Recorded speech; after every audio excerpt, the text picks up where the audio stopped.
Okay, क्या है, हम लोग बेसिक स्ट्रेंथ जो बचा हुआ था वो कर लेंगे, फिर क्या है रेजोनेंस और मेसोमेरिक इफेक्ट और कंडीशन ऑफ रेजोनेंस, इसके बारे में पढ़ेंगे। ठीक है, चलो देखो क्या लिखा है, बेसिक स्ट्रेंथ। तो एसिडिक स्ट्रेंथ में क्या होता है, कोई भी एसिड H प्लस को रिलीज करेगा और उस पर एनायन आएगा, तो एनायन का स्टेबिलिटी कैसे डिसाइड होता है, एनायन का स्टेबिलिटी सिंपल देखो, स्टेबिलिटी ऑफ एनायन बनेगा, मतलब कार्बो एनायन, तो माइनस होता है एनायन, तो एनायन क्या करेगा, माइनस आई इफेक्ट उसका स्टेबिलिटी को इंक्रीज कराएगा, प्लस आई इफेक्ट एनायन को डिक्रीज कराएगा। ठीक है, ओके। अगर हम लोग बेसिक स्ट्रेंथ का देखें तो बेसिक स्ट्रेंथ में क्या बनता है, केटायन, केटायन मतलब क्या, कार्बोकेटायन, कार्बोकेटायन बनेगा, तो कार्बोकेटायन का स्टेबिलिटी कौन डिसाइड करता है, प्लस आई इफेक्ट, मतलब जिसमें प्लस आई इफेक्ट रहेगा उसका कार्बोकेटायन का स्टेबिलिटी ज्यादा होगा, जिसमें माइनस आई इफेक्ट रहेगा उसका स्टेबिलिटी कम होगा। देखो ये क्या है, कार्बोकेटायन, ये भी क्या है कार्बोकेटायन, ये भी क्या है कार्बोकेटायन, ये भी कार्बोकेटायन। ठीक है, अब ध्यान से देखो, इसमें जो ग्रुप लगा हुआ है कौन लगा हुआ है, एनओ, एनओ कैसा होता है, माइनस आई इफेक्ट। ठीक है, एनओ माइनस आई इफेक्ट है। यहाँ पे देखो CH3 लगा हुआ है, ये कैसा होता है, प्लस आई इफेक्ट। यहाँ पे देखो CH3 लगा हुआ है, ये कैसा होता है, प्लस आई इफेक्ट। यहाँ पे देखो Na2 लगा हुआ है, क्या होगा, माइनस आई इफेक्ट।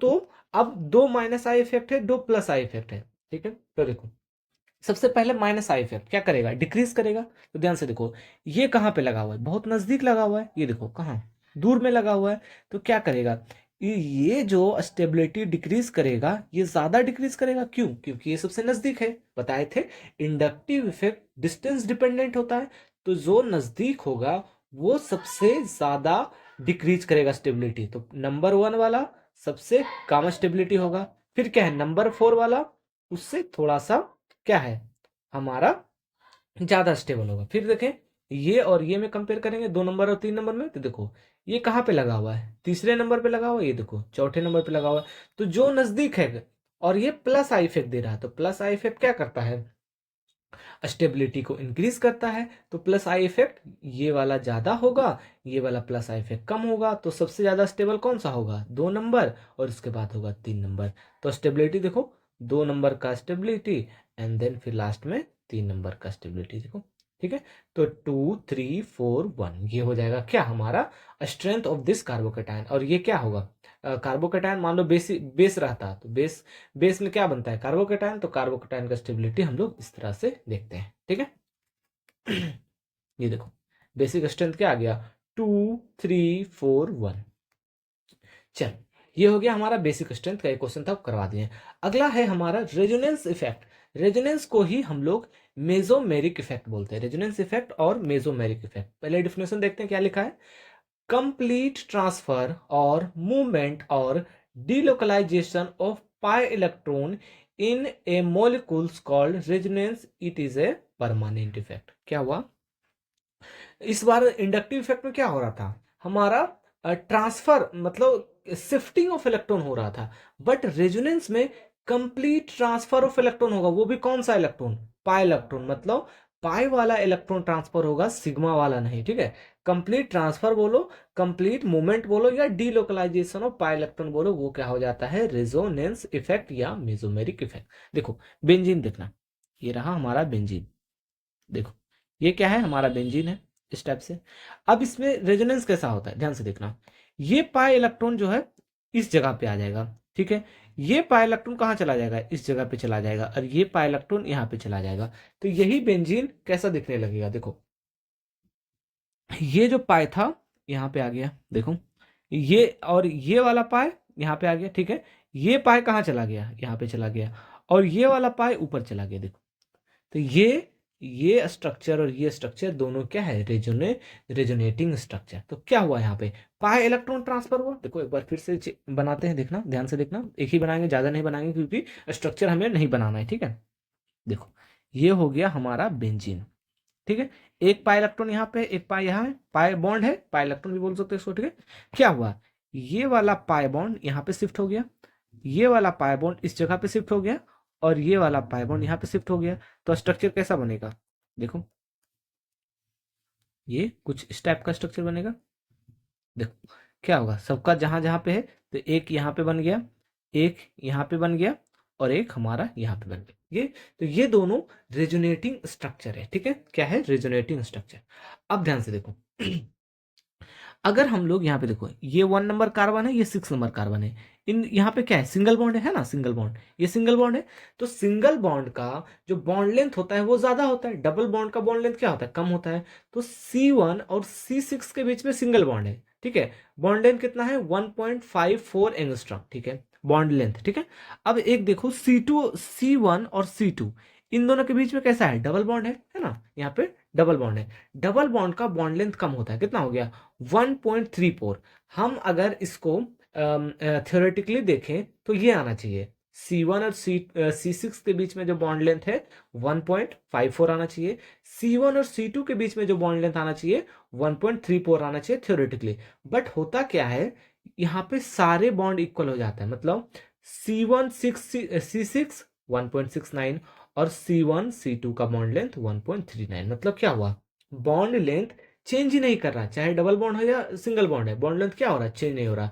क्यों नहीं होता है, क्योंकि हमारा जो स्ट्रक्चर है ये कुछ इस टाइप का दिखता है, देखो, मतलब डबल बॉन्ड डीलोकलाइज होता रहता है हर जगह, देखो है ना, कभी कभी मान लो इस पोजीशन पे आ गया, कभी इस पोजीशन पे आ गया, कभी इस पोजीशन पे। तो क्या होता है, रेजोनेंस की वजह से बॉन्ड जो है हमारा, डबल बॉन्ड या पाई इलेक्ट्रॉन जो है, पाई बॉन्ड है, वो क्या होता है, डीलोकलाइज होता रहता है। इसी वजह से ना ही सिंगल बॉन्ड के बराबर बॉन्ड लेंथ आ रहा, ना ही डबल बॉन्ड के बराबर, उसके बीच में आ रहा है ना। देखो, एक है सिंगल बॉन्ड का बॉन्ड लेंथ 1.54 और इसका है 1.34 और उसके बीच का कितना आ रहा है, 1.39। तो ये होता है हमारा हाइब्रिड, क्या है, रेजोनेंस हाइब्रिड। ये क्या है, ये रेजोनेटिंग स्ट्रक्चर है, ये है रेजोनेंस हाइब्रिड। क्या बॉन्ड लेंथ याद रखना है, नहीं, बॉन्ड लेंथ हमें याद नहीं रखना, बस इतना याद रखना कि डबल बॉन्ड का बॉन्ड लेंथ कम होता है, सिंगल बॉन्ड लेंथ का ज्यादा होता है। लेकिन क्योंकि बेंजीन में रेजोनेंस हो रहा, तो बॉन्ड जो है, पाई बॉन्ड जो है वो क्या है, डिलोकलाइज होता रहता है। तो इस टाइप के हर जगह, मतलब हर जगह उसका थोड़ा थोड़ा डबल बॉन्ड दिखेगा, जिस वजह से इसका बॉन्ड लेंथ कितना आ जाता है, डबल बॉन्ड और सिंगल बॉन्ड के बीच का बॉन्ड लेंथ आता है। तो जो क्या है, एक्सपेरिमेंटली ये आता है हमारे आंसर, ठीक है। ये जो रेजोनेंस हाइब्रिड है, ये रियल स्ट्रक्चर होता है बेंजीन का, ये है क्या, हमारा रेजोनेटिंग स्ट्रक्चर। Okay okay. अब हम लोग देखते हैं रेजोनेंस में क्या क्या इंपॉर्टेंट पॉइंट है, सब लिख देते हैं, ठीक है, सब लिखा हुआ है, एक बार रिवाइज कराते हैं। देखो क्या लिखा है, resonating structure is hypothetically but resonance hybrid is a real. मतलब जो ये हम लोग रेजोनेटिंग स्ट्रक्चर देखे ना, ये दोनों क्या है, हाइपोथेटिकल है, ठीक है, ये एग्जिस्ट नहीं करता है। लेकिन रियल में जो रेजोनेंस हाइब्रिड है, ये एक्चुअली में हमारा एग्जिस्ट करता है, ठीक है। तो क्या हो गया, रेजोनेटिंग स्ट्रक्चर हाइपोथेटिकल होता है और रेजोनेंस हाइब्रिड ही हमारा रियल स्ट्रक्चर है, ठीक है, पहला पॉइंट हो गया। Most stable resonating structure contribute maximum to the resonance hybrid। क्या बोला गया है, most stable resonating structure contribute maximum to the resonance hybrid। देखो सिंपल ऐसा बोलो, जितना ज्यादा रेजोनेटिंग स्ट्रक्चर होगा, ये भी एक तरीका, ठीक है, जितना ज्यादा रेजोनेटिंग स्ट्रक्चर होगा वो उतना ही स्टेबल होगा, उतना ही क्या है, स्टेबल होगा, बस यही कहने का इसका रीजन, ठीक है। ओके, नेक्स्ट देखते हैं, among resonating resonance hybrid all resonating structure resonance hybrid is most stable। मतलब देखो, हम लोग को क्या समझ में आया, जितना भी रेजोनेटिंग स्ट्रक्चर, मान लो एक स्ट्रक्चर, उसका 5 रेजोनेटिंग स्ट्रक्चर है, ठीक है, तो 5 अलग अलग होगा और उसमें क्या रेजोनेंस हाइब्रिड ही बनेगा। तो उन सब में से जो सबसे ज्यादा स्टेबल होगा वो कौन होगा, रेजोनेंस हाइब्रिड वाला जो स्ट्रक्चर होगा वो मोस्ट स्टेबल स्ट्रक्चर होगा, कौन, रेजोनेंस हाइब्रिड का स्ट्रक्चर, ठीक है। आगे देखो, in resonance only movement of pi electron sigma electron remain fixed and atom all remain, atom also remain fixed. देखो क्या बोला गया है, यहाँ पे जो हमारा बेंजीन था उसमें क्या हो रहा था, पाई बॉन्ड क्या है, शिफ्ट हो रहा था, पाई बॉन्ड का मूवमेंट हो रहा है। पाई बॉन्ड मतलब क्या, पाई इलेक्ट्रॉन का मूवमेंट हो रहा।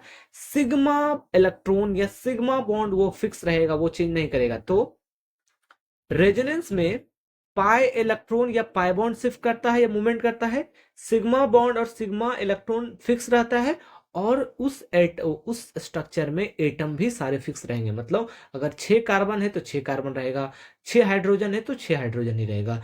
हाइड्रो क्या है, हमारा एटम क्या है, हमारा मूवमेंट नहीं करता है, एटम अपने पोजीशन पे ही रहेगा, ना ही घटेगा ना ही बढ़ेगा, घटना बढ़ने का तो सवाल ही नहीं बनता है। और एटम का मूवमेंट भी नहीं होगा, सिर्फ किसका मूवमेंट होगा, पाई इलेक्ट्रॉन का मूवमेंट होगा। ठीक है, ओके।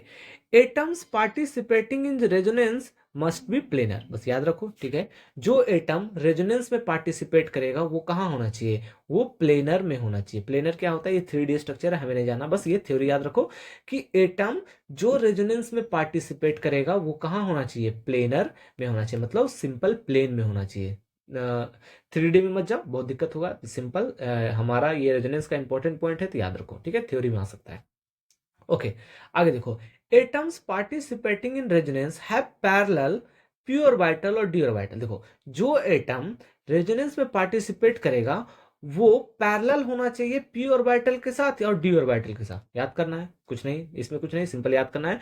जो एटम रेजोनेंस में पार्टिसिपेट करेगा वो पी ऑर्बिटल और डी ऑर्बिटल का क्या होगा, पैरेलल होगा। ठीक है, in resonance lone pair pi bond are interconvertible. ठीक है, क्या होगा, रेजोनेंस में लॉन पेयर का मूवमेंट होगा, पाई इलेक्ट्रॉन का मूवमेंट होगा, तो क्या होता है, लॉन पेयर के जगह पर कभी पाई बॉन्ड बन जाएगा, कभी पाई बॉन्ड के जगह पर लॉन पेयर बन जाएगा। एक स्ट्रक्चर हम लोग देखते हैं। ठीक है, देखो देखो ये स्ट्रक्चर है, इसमें क्या है, नाइट्रोजन के पास दो लॉन पेयर है। ठीक है, ये लॉन पेयर कहाँ चला आएगा, इस बॉन्ड पे आएगा, तो इस लॉन पेयर के आने की वजह से इस पोजीशन पे डबल बॉन्ड आ जाएगा, और ये डबल बॉन्ड कहाँ शिफ्ट कर जाएगा, ये डबल बॉन्ड ऑक्सीजन पे शिफ्ट कर जाएगा, तो ऑक्सीजन क्या, एक लॉन पेयर मिल जाएगा। देखो स्ट्रक्चर बना, देखो क्या हुआ, क्या हुआ, ये जो लॉन पेयर था इस पॉइंट पे आया, डबल बॉन्ड बन गया, और इसका जो हमारा बॉन्ड था पाई बॉन्ड, ये चला आया ऑक्सीजन के पास और ये लॉन पेयर बन गया। तो यही लिखा हुआ है, लॉन पेयर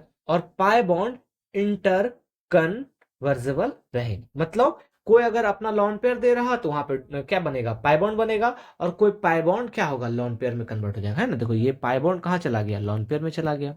क्या हुआ, ये जो पाई बॉन्ड था ये लॉन पेयर बना लिया, और ये वाला जो लॉन पेयर है ये क्या बना लिया, डबल बॉन्ड बना लिया। तो यहाँ से एक एक बॉन्ड हट गया, लॉन पेयर में चला गया, और यहाँ पे एक बॉन्ड बन गया। ठीक है, ओके। और ध्यान से देखो, जो लॉन पेयर को एक्सेप्ट करेगा उस पे नेगेटिव चार्ज, जो लॉन पेयर को डोनेट करेगा उस पे पॉजिटिव चार्ज। देखो यहाँ पे पॉजिटिव चार्ज, ऑक्सीजन पे नेगेटिव चार्ज, क्यों, क्योंकि वो लॉन पेयर को लिया और नाइट्रोजन ने लॉन पेयर को दिया। ठीक है, तो ये हमारा रेजोनेटिंग स्ट्रक्चर है, अभी बनाने के लिए सीखेंगे। ठीक है, देखो और क्या लिखा है, रेजोनेटिंग स्ट्रक्चर आर क्या है, सेपरेटेड बाय, इस टाइप से। देखो एक रेजोनेटिंग स्ट्रक्चर ये है, एक ये है, इन दोनों के बीच में एक इस टाइप का दोनों साइड में एरो लगा के एक लाइन रहता है। ठीक है, तो ये हो गया हमारा अगला पॉइंट। ठीक है, number of paired electron remain equal in resonating structure. क्या बोला गया है, पूरे रेजोनेटिंग स्ट्रक्चर में numbers of paired electron same रहेगा। ध्यान से देखना, एक पेयर्ड इलेक्ट्रॉन,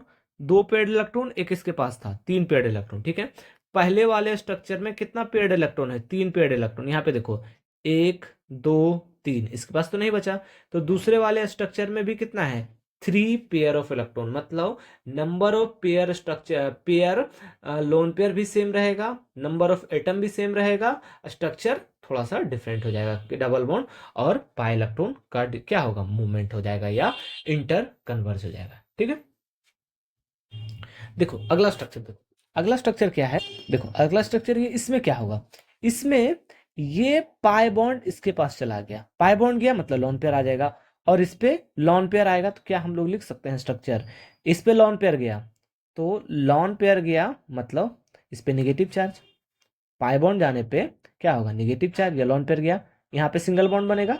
अब देखो इसके पास तो डबल बॉन्ड था, तो एक इसके पास चला गया, तो इस पे क्या आ जाएगा, पॉजिटिव चार्ज। सिंपल, क्या हुआ, इसका जो हमारा बॉन्ड था बीच में, ये पूरा का पूरा किसके पास, दूसरे कार्बन पे शिफ्ट कर गया, तो इसका एक इलेक्ट्रॉन तो चला गया, तो एक इलेक्ट्रॉन चला गया तो इस पे पॉजिटिव चार्ज, उस पे क्या हो गया, नेगेटिव चार्ज।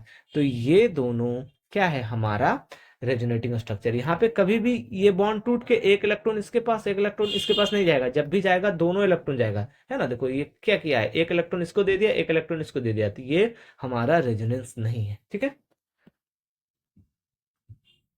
ओके, एक और देखो ये वाला स्ट्रक्चर, यहाँ पे देखो, देखो क्या हुआ, यहाँ पे ध्यान से देखना, ये जो डबल बॉन्ड है ये पाई इलेक्ट्रॉन इस कार्बन को दे दिया गया है, मतलब इसके पास दो लॉन पेयर आ गया, दो लोन पेयर आ गया, लोन पेयर आने पे नेगेटिव चार्ज आ गया, ठीक है। इस पे इसका गया एक इलेक्ट्रॉन, तो इस पे पॉजिटिव आ गया, तो इसके क्या आ गया हमारा पॉजिटिव।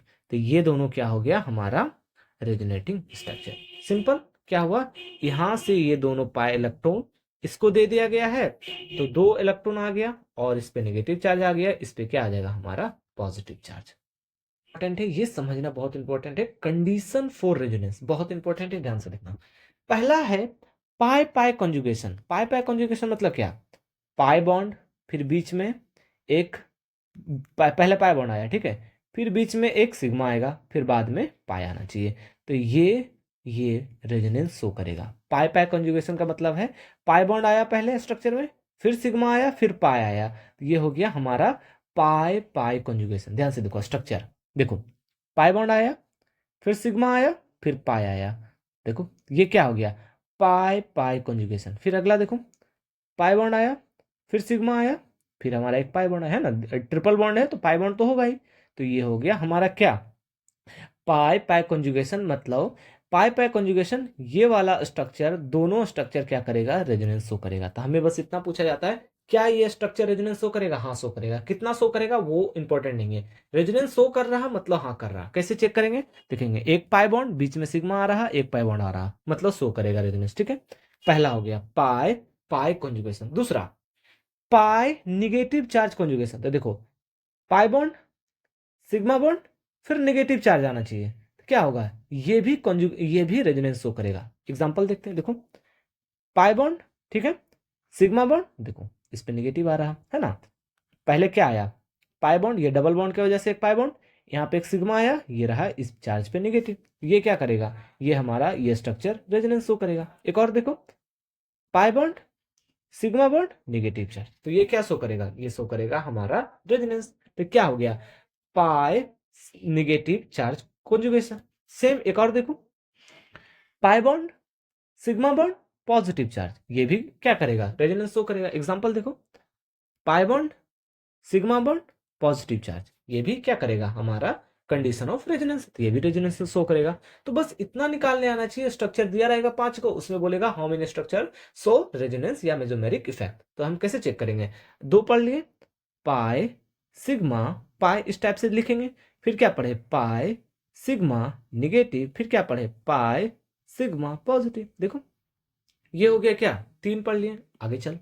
सेम उसी तरह है, पाई रहेगा पॉजिटिव रहेगा, पाई रहेगा नेगेटिव रहेगा, पाई रहेगा लॉन पेयर रहेगा, पाई रहेगा एक बॉन्ड एक रहेगा, पाई रहेगा वेकेंट और वाइटल रहेगा। तो इस टाइप से हमारा शो करता है। देखते हैं एक एक करके देखेंगे, 1 हो गया, 2 हो गया, 3 हो गया, ठीक है। अब अगला पाई और लॉन पेयर, तो देखो पाई बॉन्ड, सिग्मा बॉन्ड और लॉन पेयर रहना चाहिए, तो क्या होगा ये रेजोनेंस शो करेगा। एग्जांपल देखो क्या है, पहला हमारा पाई बॉन्ड है, फिर हमारा सिग्मा है, फिर इस पे लॉन पेयर है, मतलब ये स्ट्रक्चर हमारा रेजोनेंस शो करेगा, ठीक है। आगे देखो पाई और क्या फ्री रेडिकल, एक एक इलेक्ट्रॉन मतलब फ्री रेडिकल, तो pi bond, sigma bond, free radical, ये भी रेजोनेंस शो करेगा। ओके आगे क्या है, पाई और vacant D orbital, sorry vacant orbital, D orbital नहीं वैकेंट ऑर्बिटल। देखो पाई बॉन्ड सिग्मा, अब ध्यान से देखो BH3, BH3 कितना ऐसे बन रहा है ना, देखो इस टाइप से स्ट्रक्चर बन रहा है HHH। देखो बोरोन के पास कितना 6 इलेक्ट्रॉन हो रहा, मतलब 8 इलेक्ट्रॉन रहना चाहिए, तो 2 इलेक्ट्रॉन तो नहीं भरा है, तो 2 इलेक्ट्रॉन नहीं भरा है, मतलब इसके पास एक ऑर्बिटल खाली है ना, दो इलेक्ट्रॉन के लिए एक ऑर्बिटल खाली है, तो एक ऑर्बिटल खाली है, तो ये भी क्या करेगा, ये भी रेजोनेंस शो करेगा। कैसे शो करेगा, ये बॉन्ड यहाँ पे चला जाएगा, इस पे आ जाएगा निगेटिव चार्ज, और ये बॉन्ड यहाँ पे आएगा तो ये डबल बॉन्ड बना देगा। देखो इसका अगर हम लोग रेजोनेंस लिखना चाहें तो कैसे होगा, ये बॉन्ड यहाँ पे आ गया तो CH2 plus single bond C double bond BH3, ये हो गया। इस टाइप से आप देखो बोरोन के पास कितना है, एक इलेक्ट्रॉन, दो इलेक्ट्रॉन, तीन इलेक्ट्रॉन, चार इलेक्ट्रॉन, ठीक है, और इधर 3, ठीक है, सॉरी यहाँ पे 2 होगा ना, यहाँ पे 2 4, इधर हो गया हमारा कितना 2 2 4 2 6 8 इलेक्ट्रॉन, ये हो गया हमारा इसका बॉन्ड पूरा हो जाएगा। सिंपल इस टाइप से याद रखना कि अगर वैकेंट ऑर्बिटल है तो हमारा वो भी कंजुगेशन शो करेगा। नॉर्मली ये नहीं पूछा जाता, ठीक है, ये हमारे सिलेबस का नहीं है, तो इस पर उतना जोर नहीं देना। अगर नहीं समझ में आया तो छोड़ सकते हो, ठीक है। ये 1 number, 2 number, 3 number, 4 number, 5 number, इससे कंडीशन पूछा जाता है कि ये कंजुगेशन शो कर रहा है कि नहीं। वेकेंट और वाइटल का सवाल हमारे सिलेबस करेंगे, ठीक है। देखो अब हम कुछ एग्जांपल देखेंगे कि बनता कैसे है। Number of resonating structure question में नहीं आता है, हम सिर्फ पहचानेंगे कि रेजोनेंस बना रहा कि नहीं बना रहा। देखो पहला pi bond, sigma bond, pi bond, हाँ रेजोनेंस शो करेगा। कैसे शो करेगा? ये डबल बॉन्ड यहाँ पे चला आएगा और ये डबल बॉन्ड इस पे चला जाएगा। तो देखो ये डबल बॉन्ड यहाँ पे आया, बीच में आ गया, मतलब ये अपना डबल बॉन्ड खो दिया, मतलब इस पे पॉजिटिव चार्ज। अब देखो ये वाला जो डबल बॉन्ड है कार्बन पे चला गया, तो कार्बन पे चला गया, ध्यान से देखो, कार्बन पे चला गया मतलब एक लॉन पेयर आ गया, इस पे लॉन पेयर आया मतलब निगेटिव चार्ज। अब देखो यहां से निकला है ना, इस कार्बन से, है ना, देखो यहां से बॉन्ड निकला है तो इस पे पॉजिटिव चार्ज आना चाहिए, बट क्या हुआ, डबल बॉन्ड तो बन गया। ये जो बीच से एक डबल बॉन्ड बना है इस पे तो बन गया ना एक बॉन्ड, एक बॉन्ड इसका टूटा तो एक बॉन्ड बन गया, तो इस पे कोई भी चार्ज नहीं आएगा। तो इस टाइप से रेजोनेंस स्ट्रक्चर बना सकते हैं, ठीक है। और रेजोनेंस हाइब्रिड क्या होगा? देखो इसके पास भी पहले डबल बॉन्ड था ना, पहले था यहाँ पे डबल बॉन्ड, तो इसके पास अभी बना तो ये हो जाएगा, फिर इसके पास भी पहले था तो ये हो जाएगा। तो ये क्या है, हमारा रेजोनेंस हाइब्रिड है, और ये दोनों रेजोनेटिंग स्ट्रक्चर है। कैसे करना है? डबल बॉन्ड को इस टाइप से यहाँ ले आओ, इस डबल बॉन्ड को कार्बन पे ले जाओ और निगेटिव पॉजिटिव अपना देख लो, ठीक है। अगला स्ट्रक्चर देखो क्या हुआ, ये डबल बॉन्ड यहाँ पे चला आएगा और ये डबल बॉन्ड इस कार्बन पे चला जाएगा, ठीक है। तो देखो इस कार्बन का डबल बॉन्ड तो पूरा हो गया, तो देखो ये वाला डबल बॉन्ड यहाँ पे बन गया, ठीक है, और इसका डबल बॉन्ड इस पे चला गया तो इस पे नेगेटिव चार्ज बस। और इसका गया था तो इसके पास तो पहले से बन गया, इस पे नहीं बन पाया तो इस पे पॉजिटिव चार्ज आएगा, इस पे नेगेटिव चार्ज आ जाएगा। तो ये हो गया हमारा रेजोनेटिंग स्ट्रक्चर। हाइब्रिड कहाँ कहाँ? देखो हाइब्रिड कैसे बनाना है, हाइब्रिड बनाना है, डबल बॉन्ड देखो कहाँ कहाँ पे, यहाँ पे भी है, यहाँ पे भी बन गया, यहाँ पे भी बन गया, तो डबल बॉन्ड देखो, डबल बॉन्ड हर जगह लिख लो, और जिस पे नेगेटिव चार्ज है उस पर डेल्टा नेगेटिव लिख लेंगे, उस पर डेल्टा पॉजिटिव लिख लेंगे, ठीक है। तो रेजोनेंस हाइब्रिड इस टाइप से बना सकते हैं। हमें क्या पूछा जाता है? हमें बस इतना पूछा जाता है कि कौन सा स्ट्रक्चर रेजोनेंस शो करेगा, कौन सा स्ट्रक्चर रेजोनेंस शो नहीं करेगा। कैसे बताना है? कंडीशन ऑफ रेजोनेंस से, ठीक है। स्ट्रक्चर बनाने के लिए कभी भी नहीं पूछ बोलेगा, ठीक है। सेम क्या हुआ, देखो अगला स्ट्रक्चर में हम लोग देखें, ये वाला डबल बॉन्ड इस पोजीशन पे आएगा, देखो यहाँ पे आ गया डबल बॉन्ड, ये वाला डबल बॉन्ड यहाँ पे आएगा मतलब इस पोजीशन पे, देखो यहाँ पे आ गया, ये वाला डबल बॉन्ड यहाँ पे जाएगा तो ये वाला डबल बॉन्ड यहाँ पे चला गया, बस देखो ये बन गया, ठीक है। अब अगले स्ट्रक्चर में देखते हैं, ये वाला डबल बॉन्ड यहाँ पे आएगा तो यहाँ पे डबल बॉन्ड आ जाएगा, देखो डबल बॉन्ड आ गया, ये वाला डबल बॉन्ड इस पोजीशन पे आएगा तो देखो यहाँ आ गया, ये डबल बॉन्ड यहाँ पे आ गया, यहाँ पे आ गया, बस रेजोनेंस स्ट्रक्चर बनाना है। बनाना जरूरत नहीं है, बनाने का नहीं आता है, सिंपल हमें चेक करना है कि ये रेजोनेंस हाइब्रिड मतलब रेजोनेंस शो कर रहा है कि नहीं। देखो pi bond, sigma bond, pi bond show कर रहा, सिंपल इसी टाइप से देखना है। ये सारे क्या है चेक करो, देखो pi bond, sigma bond, pi bond, resonance show कर रहा। बनाना कैसे? सिंपल, देखो ये वाला बॉन्ड यहाँ गया तो यहाँ से बॉन्ड हटा गया, देखो ये वाला बॉन्ड यहाँ गया तो यहाँ बॉन्ड बन गया, देखो ये वाला बॉन्ड यहाँ पे आए तो यहाँ पे बन गया, देखो यहाँ पे बन गया एक बॉन्ड, है ना, बना ना। फिर देखो ये बॉन्ड यहाँ पे आया तो बीच में बन गया, देखो यहाँ पे बन गया। तो इसी टाइप से फिर देखो ये बॉन्ड यहाँ बनाया तो यहाँ पे बन गया, फिर ये बॉन्ड यहाँ पे बना तो यहाँ पे बन गया, ये बॉन्ड यहाँ पे बना तो फिर यहाँ बन गया। तो इस टाइप से रेजोनेंस हम लोग बनाएंगे। क्या करना है? रेजोनेंस नहीं पूछा जाता है, ठीक है। रेजोनेंस स्ट्रक्चर बनाने के लिए नहीं पूछा जाता है, कंडीशन पता होना चाहिए, कंडीशन बता दिए। और चेक कैसे कर सकते हैं कि कौन रेजोनेंस शो करेगा, कौन रेजोनेंस नहीं शो करेगा, वो हम लोग बताते हैं, ठीक है। और देखो एक और, इसमें क्या हुआ, ये वाला डबल बॉन्ड कार्बन पे चला गया तो देखो कार्बन पे नेगेटिव चार्ज, यहाँ पे एक ही बॉन्ड बनेगा, और ये जो लॉन पेयर था यहाँ पे आ गया, मतलब यहाँ पे बॉन्ड बन जाएगा, देखो यहाँ पे बॉन्ड बन गया, क्योंकि ऑक्सीजन दो लॉन पेयर को डोनेट किया यहाँ पे बॉन्ड बनाने के लिए, तो ऑक्सीजन पे क्या होगा? Positive charge. और यहाँ पे क्या हुआ, जो हमारा डबल बॉन्ड था कार्बन पे चला आया, तो डबल बॉन्ड के पास 2 इलेक्ट्रॉन होता है, तो 2 इलेक्ट्रॉन इसके पास आ गया, मतलब नेगेटिव चार्ज, देखो नेगेटिव चार्ज, ओके। तो ये हो गया रेजोनेंस। सेम क्या हुआ, ये डबल बॉन्ड यहाँ चला आया, मतलब इसके पास नेगेटिव चार्ज, ये एक लॉन पेयर यहाँ पे आया, मतलब यहाँ पे डबल बॉन्ड, यहाँ पे डबल बॉन्ड, इलेक्ट्रॉन को लूज किया मतलब पॉजिटिव चार्ज, काम खत्म, बन गया, ठीक है। और ये हमारा रेजोनेंस हाइब्रिड है। ओके, और देखो एक और देख लेते, सिंपल। तो क्या हुआ, ये डबल बॉन्ड यहाँ चला आया तो कार्बन पे क्या आ जाएगा, निगेटिव चार्ज। ये निगेटिव चार्ज बॉन्ड बना रहा, मतलब यहाँ पे डबल बॉन्ड बन जाएगा। निगेटिव चार्ज क्या हुआ, बॉन्ड बना रहा है, यहाँ पे डबल बॉन्ड बन जाएगा। अगला देखो, ये डबल बॉन्ड कार्बन पे चला आया, मतलब कार्बन पे निगेटिव चार्ज। ये निगेटिव चार्ज यहाँ पे आ जाएगा, मतलब डबल बॉन्ड बन जाएगा, डबल बॉन्ड बन गया, बस सिंपल। ओके, इसका बना के दिखाते हैं। देखो यहाँ पे क्या होगा, ये वाला बॉन्ड यहाँ चलाएगा, ये पॉजिटिव चार्ज यहाँ पे चलाएगा, कैसा बनेगा देखना। CH2 के पास लॉन पेयर और नेगेटिव, एक bond CH, double bond CH2, ये बन गया। देखो सबका ये क्या है, हमारा नंबर ऑफ बॉन्ड 4 हो जाएगा, ठीक है। अगला देखो, सिंपल क्या होगा, ये वाला बॉन्ड, देखो ये वाला बॉन्ड यहाँ पे आ जाएगा, ठीक है, और ये कार्बन का बॉन्ड यहाँ पे आ जाएगा, ठीक है, और ये चार्ज हमारा यहाँ पे आ जाएगा। तो स्ट्रक्चर देखना, पहले वाले कार्बन के पास 2 हाइड्रोजन है जिस पे नेगेटिव चार्ज आ जाएगा, क्यों, क्योंकि बॉन्ड लिया है। दूसरे वाले कार्बन CH होगा और यहाँ पे डबल बॉन्ड बनेगा। फिर क्या होगा, C, और यहाँ पे एक बॉन्ड रहेगा और यहाँ पे फिर डबल बॉन्ड बनेगा, CH फिर डबल बॉन्ड और CH2। ये स्ट्रक्चर हो जाएगा रेजोनेंस, सिंपल, ठीक है।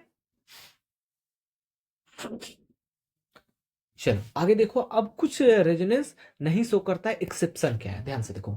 यहाँ पे क्या होना चाहिए, ये वाला डबल बॉन्ड यहाँ पे आना चाहिए, है ना, ये डबल बॉन्ड इस बॉन्ड के पास आना चाहिए। यहाँ पे डबल बॉन्ड बनेगा, ऑक्सीजन क्या कर रहा है, डबल बॉन्ड को दे रहा, मतलब यहाँ पे पॉजिटिव चार्ज आना चाहिए, ठीक है।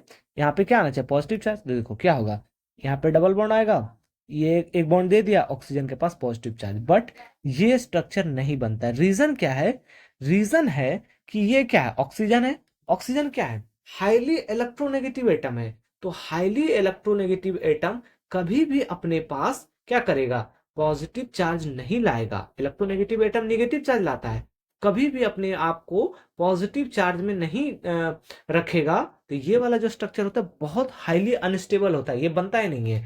तो ये रेजोनेंस स्ट्रक्चर बनेगा नहीं, क्यों, क्योंकि अनस्टेबल होगा, ये दिखेगा ही नहीं, तो ये रेजोनेंस स्ट्रक्चर नहीं होगा। रीजन क्या है, ऑक्सीजन अपने आप पे कभी भी पॉजिटिव चार्ज आने के लिए नहीं देगा। तो ये इंपॉर्टेंट है, इसको याद रखना। कहीं भी अगर दिया रहे कि ये ऑक्सीजन पे पॉजिटिव चार्ज है, क्या ये स्ट्रक्चर एग्जिस्ट करता है, नहीं, क्यों, क्योंकि ऑक्सीजन हाईली इलेक्ट्रोनेगेटिव एटम है, इस पे पॉजिटिव चार्ज अगर है मतलब वो स्ट्रक्चर या वो कंपाउंड हमारे नेचर में एग्जिस्ट नहीं करता है। क्यों, क्योंकि वो बहुत ही ज्यादा अनस्टेबल होता है, मतलब रेजोनेंस इज नॉट पॉसिबल, ठीक है। एक और एग्जांपल उसी तरह से देखो, अब देखो ये डबल बॉन्ड यहाँ पे आया, क्या होगा, स्ट्रक्चर कैसा बनेगा। देखो स्ट्रक्चर डबल बॉन्ड ये हो जाएगा, ये हमारा नाइट्रोजन है, देखो नाइट्रोजन के पास 3 हाइड्रोजन लगा हुआ है, देखो। अब देखो नाइट्रोजन कितना बॉन्ड बना लिया टोटल, 1 2 3 4 5। ध्यान रखना, नाइट्रोजन कभी भी 5 बॉन्ड नहीं बना सकता है, ये भी एक इंपॉर्टेंट लाइन है। क्या, nitrogen can not form 5 bond, कभी भी देखना कोई भी स्ट्रक्चर में नाइट्रोजन का बॉन्ड गिनना, अगर वो 5 बॉन्ड बना रहा मतलब वो कंपाउंड कभी भी स्ट्रक्चर, वो स्ट्रक्चर या कंपाउंड नेचर में एग्जिस्ट नहीं करेगा। क्यों, क्योंकि वो हाईली अनस्टेबल होता है, वो कभी बॉन्ड फॉर्म ही नहीं कर सकता है। तो देखो ये बॉन्ड बनना चाहिए था, बट क्या होगा, ये नहीं बनेगा, मतलब ये रेजोनेंस शो नहीं करेगा। ये कंडीशन फुलफिल कर रहा है, देखो पाई बॉन्ड सिग्मा पॉजिटिव है ना, पाई सिग्मा पॉजिटिव फुलफिल करने के बावजूद भी ये रेजोनेंस शो नहीं करेगा। क्यों, क्योंकि नाइट्रोजन कभी भी 5 बॉन्ड नहीं बना सकता है। तो ये एक्सेप्शन है, ऐसा समझो कि एक्सेप्शन है। यहां पे भी देखो है ना, पाई बॉन्ड सिग्मा पॉजिटिव है, ये भी यहाँ पे क्या होगा, ऑक्सीजन के पास कभी भी पॉजिटिव चार्ज नहीं जाएगा। रीजन, क्योंकि वो हाईली इलेक्ट्रोनेगेटिव है। तो ये वाला स्ट्रक्चर रेजोनेंस शो नहीं करेगा, ये भी स्ट्रक्चर रेजोनेंस शो नहीं करेगा। तो ये दोनों दोनों क्या है, हाईली इंपॉर्टेंट स्ट्रक्चर है जो रेजोनेंस शो नहीं कर रहा और एक्सेप्शनल भी है, तो एक्सेप्शन भी याद रखना है। एक और स्ट्रक्चर देखो, ये नाइट्रोजन है, ठीक है, देखो NH3+, ठीक है। अब बोला ये गया है, देखो एक सेकेंड, बोला ये गया है, तो ये डबल बॉन्ड कहाँ आएगा, यहाँ पे आ जाएगा, हो सकता है ना डबल बॉन्ड। तो क्या होगा, नाइट्रोजन देखो 3 हाइड्रोजन पहले ही बना चुका है ना, और डबल बॉन्ड आ जाएगा तो यहाँ पे भी डबल बॉन्ड लगेगा, देखो क्या होगा, एक बॉन्ड यहाँ पे, एक बॉन्ड यहाँ पे। अब नाइट्रोजन देखना कितना बॉन्ड बना रहा है, 1 2 3 4 5। क्या नाइट्रोजन कभी भी 5 बॉन्ड बना सकता है? नहीं। मतलब पाई सिग्मा पॉजिटिव, ये कंडीशन तो फुलफिल कर रहा, बट ये स्ट्रक्चर रेजोनेंस शो नहीं करता है। ठीक है, तो ये पूछा जाता है कि ये स्ट्रक्चर, ये स्ट्रक्चर और ये स्ट्रक्चर क्या रेजोनेंस शो करेगा? नहीं, रेजोनेंस इज नॉट पॉसिबल। यहाँ पे पाई सिग्मा पॉजिटिव चार्ज होने के बावजूद भी क्या होगा, रेजोनेंस शो नहीं कर रहा। तो ये तीनों एक्सेप्शन है, बहुत इंपॉर्टेंट एक्सेप्शन है, तीनों याद रखना। ठीक है, रीजन भी बता दिए क्यों नहीं करता है। ठीक है, resonance is not possible, reason है नाइट्रोजन कैन नॉट फॉर्म क्या, 5 बॉन्ड। यहां पे क्या होगा, ऑक्सीजन क्या है हमारा, हाईली इलेक्ट्रो नेगेटिव एटम है, तो ऑक्सीजन पे निगेटिव चार्ज क्या होगा हमारा, अनस्टेबल होगा। ठीक है, नेगेटिव चार्ज क्या होगा, सॉरी पॉजिटिव चार्ज हमारा अनस्टेबल होगा, इसलिए पॉजिटिव चार्ज वाले स्ट्रक्चर एग्जिस्ट नहीं करते हैं। ठीक है, चलो आगे देखो, अगला क्या है, rule for stability of resonance. कौन सा, मान लो 5 रेजोनेटिंग स्ट्रक्चर दे दिया, ठीक है, अब उसमें से बताना है कि कौन सा रेजोनेटिंग स्ट्रक्चर ज्यादा स्टेबल है, कौन कम है, उससे और कौन कम है, और उससे और कौन कम है। तो इसका 7 रीजन है, सातों से हम लोग देखेंगे। ठीक है, तो 2 3 याद रखना, उससे बन जाएगा। ठीक है, सवाल क्या होता है, क्वेश्चन कैसा आता है, क्वेश्चन आता है आपको रेजोनेटिंग स्ट्रक्चर दे देगा, बनाना नहीं है। ठीक है, कभी भी बनाने के लिए नहीं बोलता है, रेजोनेटिंग स्ट्रक्चर दे देगा, बोलेगा इन सब में से सबसे हाईली स्टेबल रेजोनेटिंग स्ट्रक्चर कौन है, उसमें रेजोनेटिंग हाइब्रिड या रेजोनेंस हाइब्रिड नहीं रहेगा। ठीक है, 4 स्ट्रक्चर रहेगा, उसमें से पूछेगा कि कौन सा स्ट्रक्चर हमारा स्टेबल है। ठीक है, देखो पहला पहला रूल है, neutral resonating structure are most stable structure. मतलब वो रेजोनेटिंग स्ट्रक्चर जिसपे निगेटिव पॉजिटिव चार्ज नहीं है। ठीक है, ध्यान रखना, निगेटिव पॉजिटिव कोई भी चार्ज नहीं है, वो सबसे ज्यादा स्टेबल होगा। तो सबसे पहले क्या ढूंढेंगे, क्या कौन न्यूट्रल है, जो न्यूट्रल है वो सबसे ज्यादा स्टेबल, पहला पॉइंट। ठीक है, दूसरा, resonating structure having more pi bond is more stable. ध्यान रखना, अब क्या करेंगे, जैसे ही रेजोनेटिंग स्ट्रक्चर दिखा, सबसे पहले न्यूट्रल और न्यूट्रल चेक किए, अगर मान लो न्यूट्रल है तो उसको अलग कर दो। उसके बाद देखना है कि किसके पास सबसे ज्यादा पाई बॉन्ड है, जिसके पास सबसे ज्यादा पाई बॉन्ड वो क्या होगा, सबसे ज्यादा स्टेबल रेजोनेटिंग स्ट्रक्चर। ठीक है, also atom should have complete octet, simple, ये याद रखो ना, ये काफी है। ठीक है, एटम चेक करना, जिसके पास सबसे ज्यादा पाई बॉन्ड वो सबसे ज्यादा स्टेबल। ये क्या है, अगर क्या है, एटम कंप्लीट ही नहीं कर रहा तो वो पाई बॉन्ड बनेगा नहीं। ठीक है, तो उसको भूल जाओ, ये लाइन ऐसा करो कि इसको मिटा दो, हमें जरूरत नहीं पड़ेगा। ठीक है, इसका जरूरत नहीं पड़ता है, एक सेकेंड। ठीक है, पहला क्या है, न्यूट्रल चेक करेंगे, दूसरा क्या है, पाई बॉन्ड किसके पास ज्यादा है, दूसरा।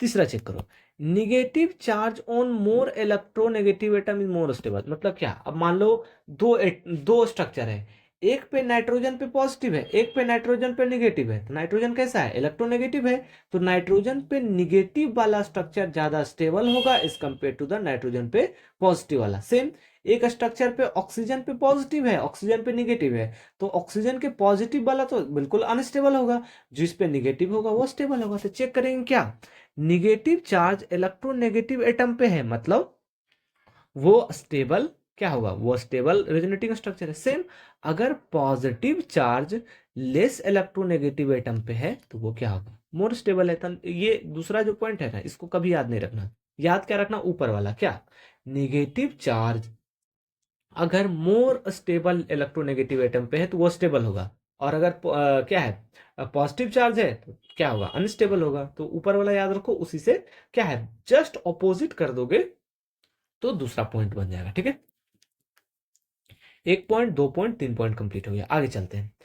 Compound having more conjugation is more stable. देखो, मोर कंजुगेशन मतलब क्या, ज्यादा पाई बॉन्ड, कंजुगेशन का यही मतलब है ना, कि ज्यादा पाई बॉन्ड होगा तो ज्यादा क्या होगा, कंजुगेशन होगा, मतलब ज्यादा रेजोनेंस दिखेगा, मतलब वो ज्यादा स्टेबल होगा। तो ये कंजुगेशन वाला सेम है कि जिसके पास ज्यादा पाई बॉन्ड वो ज्यादा कंजुगेशन, मतलब ज्यादा stable. If conjugation is equal, अगर मान लो दो कंपाउंड है जिसका कंजुगेशन इक्वल है, तो हमें चेक करना होता है aromatic compound is more stable then normal compound. अब एरोमेटिक कंपाउंड क्या है वो हम लोग आगे देखेंगे। ठीक है, एरोमेटिक कंपाउंड क्या है वो हम लोग आगे देखेंगे। तो अगर कंजुगेशन इक्वल है तो एरोमेटिक कंपाउंड जो होगा वो स्टेबल होगा, नॉन एरोमेटिक कंपाउंड सबसे ज्यादा कम स्टेबल होता है और नॉर्मल जो होता है वो बीच में आता है। तो हम बात करेंगे एरोमेटिक का, अभी भूल जाओ, अभी सिंपल सा याद रखो। न्यूट्रल देखेंगे, पाई बॉन्ड देखेंगे, negative charge on the electronegative atom, ठीक है। आगे देखो, linear conjugation is more stable then cross conjugation. ये क्या लिखा है? लीनियर मतलब सिंपल, इस एक कंजुगेशन इस टाइप से लीनियर कंजुगेशन रहेगा, जैसे कि मान लो कंजुगेशन ऐसा चल रहा है, इस टाइप से चल रहा है, एक होगा एक साइड इधर कंजुगेशन चल रहा है, एक इधर चल रहा है, तो ये क्रॉस कंजुगेशन हो गया। तो लीनियर कंजुगेशन मोर स्टेबल होता है इस compare to the cross conjugation. देखेंगे एग्जांपल देखेंगे तो ज्यादा समझ में आएगा, ठीक है। ओके, ये इंपॉर्टेंट है, याद रखना। Unlike charge near to each other stable. देखो, अगर मान लो पॉजिटिव और निगेटिव चार्ज आसपास में है तो स्टेबल होगा, लेकिन वही पॉजिटिव पॉजिटिव चार्ज अगर पास पास में है तो क्या होगा? अनस्टेबल होगा, क्योंकि रिपल्सन होगा। वही लिखा हुआ है, unlike charge near each other are stable, like charge far away stable. मतलब अगर अनलाइक चार्ज साथ साथ है तो स्टेबल होगा, अगर लाइक चार्ज दूर दूर है तो स्टेबल होगा, ठीक है। तो इसका चार बन सकता है, जैसे निगेटिव पॉजिटिव पास है अनस्टेबल, निगेटिव निगेटिव दूर है, सॉरी निगेटिव पॉजिटिव पास पास है तो स्टेबल होगा, निगेटिव निगेटिव दूर है तो स्टेबल होगा, निगेटिव पॉजिटिव निगेटिव पास पास है तो अनस्टेबल, ठीक है। तो इस टाइप से, सॉरी यहाँ पे पॉजिटिव पॉजिटिव ना, ठीक है। तो ये ध्यान से देख लेना है, ठीक है एक बार। चलो अब हम लोग एग्जाम्पल पे चलते हैं। चलो देखो, मान लो ये दोनों दिया हुआ है, एक रेजोनेटिंग स्ट्रक्चर ये है, एक ये है, इन दोनों में से स्टेबिलिटी चेक करो। पहले क्या चेक करेंगे? न्यूट्रल। देखो इसके पास पॉजिटिव है, इसके पास निगेटिव है, कौन स्टेबल होगा? ये 1 नंबर है, ये 2 नंबर है, तो 1 इज मोर स्टेबल देन 2। बस न्यूट्रल चेक कर लिए। दोनों स्ट्रक्चर दिया रहेगा क्वेश्चन में, ठीक है, बनाना नहीं है। चलो एक देखो, इस पे निगेटिव चार्ज है, इस पे कोई भी चार्ज नहीं है, तो क्या होगा? 1 इज स्टेबल देन 2, सिंपल। जो जिसपे न्यूट्रल दिख गया चार्ज वो कम स्टेबल, जो क्या है हमारा न्यूट्रल है वो ज्यादा स्टेबल, ठीक है। देखो इस पे कोई भी चार्ज नहीं है, इस पे नेगेटिव पॉजिटिव चार्ज है, मतलब ये क्या है हमारा? अनस्टेबल है, ठीक है। देखो इस पे नेगेटिव चार्ज है, इस पे कोई भी चार्ज नहीं है, तो क्या हो गया? 1 इज स्टेबल देन 2। देखो सेम, देखो इस पे क्या है? पॉजिटिव चार्ज निगेटिव चार्ज, इस पे कोई भी चार्ज नहीं है, तो 1 इज स्टेबल देन 2। सिंपल, एकदम बहुत आसान होता है। स्टेबिलिटी ऑफ रेजोनेंस कंपेयर करना सबसे इजी होता है। क्या चेक करेंगे? अगर क्या है न्यूट्रल और निगेटिव पॉजिटिव है तो न्यूट्रल वाला ज्यादा स्टेबल, निगेटिव पॉजिटिव वाला कम स्टेबल, ठीक है। नेक्स्ट चलो, देखो ये हो गया चार्जेस है, ये न्यूट्रल है, 1 इज स्टेबल देन 2। देखो 1 इज स्टेबल देन 2। देखो इस पे क्या है? नेगेटिव चार्ज, इस पे कोई भी चार्ज नहीं है, क्या है? 1 इज स्टेबल देन 2, 1 इज क्या? Stable than 2। एकदम बहुत आसान है, बिल्कुल। चल अब देखो, positive charge negative charge, no charge, तो 1 इज स्टेबल देन 2। देखना ही नहीं है, सिंपल देखना ही नहीं। दो रेजोनेटिव स्ट्रक्चर स्टेबिलिटी चेक करना है तो निगेटिव पॉजिटिव चेक करो, ठीक है। देखो इस पे पॉजिटिव चार्ज, इस पे कोई भी चार्ज नहीं है, तो क्या होगा? 2 इज ज्यादा स्टेबल देन 1। बस क्या है, जो अनचार्ज है मतलब न्यूट्रल होगा वो ज्यादा स्टेबल होगा। देखो ये इस पे कोई भी चार्ज नहीं है, इस पे नेगेटिव पॉजिटिव चार्ज है, तो क्या होगा? 1 इज स्टेबल देन 2, ठीक है। देखो अगला स्ट्रक्चर देखो, न्यूट्रल क्या है? पॉजिटिव नेगेटिव, तो 1 इज स्टेबल देन 2। ये देखो, अब अगला सवाल देखो, इस पे भी पॉजिटिव चार्ज, इस पे भी पॉजिटिव चार्ज, फिर क्या चलना है? Pi bond. देखो इसके पास पाई बॉन्ड कितना है? 0। इसके पास देखो पाई बॉन्ड है ना, एक भी पाई बॉन्ड नहीं है तो 0। इसके पास एक पाई बॉन्ड है, इसके पास पाई बॉन्ड कितना है? 1। तो दोनों पास चार्ज था तो पाई बॉन्ड देख ले, तो जिसका पाई बॉन्ड वो ज्यादा क्या? स्टेबल, तो 2 इज स्टेबल देन 1। तो क्या हो गया? 2 इज स्टेबल देन 1, ठीक है।